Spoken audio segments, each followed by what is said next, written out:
Fala, coniqueiros de plantão, tudo beleza? Espero que sim.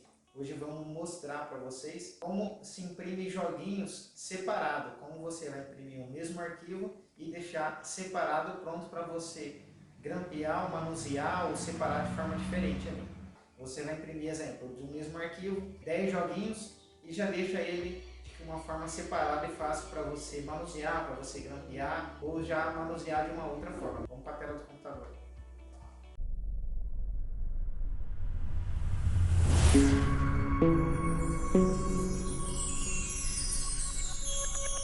Bom, vamos lá para a impressão. Clique em imprimir, selecione a impressora e entre em preferências. Gosto sempre de trabalhar na guia básico. Seleciona aí a bandeja que você quer imprimir e vamos imprimir 3 cópias deste mesmo arquivo. Tá vendo aqui a opção Offset? Tá vendo esse azinho aqui? É como se fosse imprimir empilhado se não ticar essa opção. Ticando aqui essa opção, tá vendo que vai haver um separamento de joguinhos.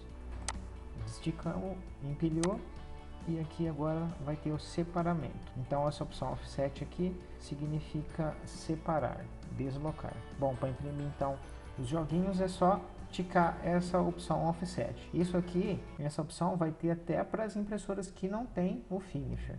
Então é só mandar imprimir.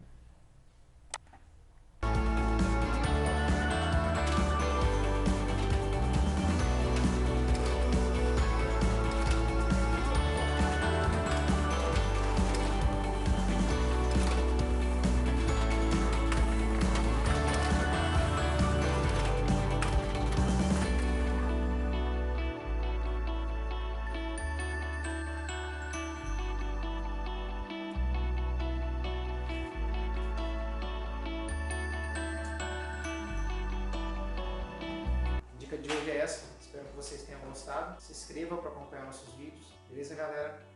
Um abraço e até a próxima.